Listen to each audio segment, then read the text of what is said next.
পরিশ্রম করে এই প্রবাসের মাটিতে, তারা হয়তো বা তাদের চোখের পানি ধরে রাখতে পারত। প্রত্যেকটা প্রবাসীর টাকাগুলো পরিবারের মানুষগুলো আত্মসাৎ করে খেয়ে ফেল দেয় এবং কি লুটে পুটে একদম শেষ করে দেয়। তারা কি কখনো ভাবছে একটা প্রবাসী ভাই কতটা পরিশ্রম করে এই প্রবাসের মাটিতে? তারা যদি দেখতো দুই চোখ দিয়ে একটা প্রবাসী ভাই কতটা পরিশ্রম করে এই প্রবাসের মাটিতে, তারা হয়তোবা তাদের চোখের পানি ধরে রাখতে পারতো না কখনোই। তারা হয়তোবা এই প্রবাসী ভাইগুলোর টাকা কখনোই তারা আত্মসাৎ করে খেতে পারতো না। একটা প্রবাসী ভাই নুন এবং লবণ কাঁচামরিচ দিয়ে পানি দিয়ে ভাত খেয়ে বাংলাদেশে টাকা পাঠায়, আর সেই টাকাগুলো পরিবারের মানুষগুলো মার্কেট করে এবং কি তাদের চাওয়া পাওয়া গুলো পূরণ করে।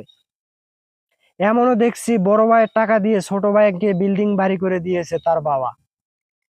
তার বাবা কখনো ভাবছে আমার ছেলেটা কতটা পরিশ্রম করে প্রবাসের মাটিতে? দিন শেষে ওই ভাইটা যখন বাড়িতে যায় ছুটিতে, তখন যদি যা জিজ্ঞেস করে বাবা আমার বাড়ি কোথায়, তখন কি বলে ওই বাবা জানেন? যে তুই তো প্রবাসের মাটিতেই থাকিস, এখনো তো প্রবাসের মাটিতে কাজ করবি আবার গিয়ে। তোর ছোট ভাই তো টাকা পয়সা নেই, তোর ছোট ভাই টাকা পয়সা কই পারবো?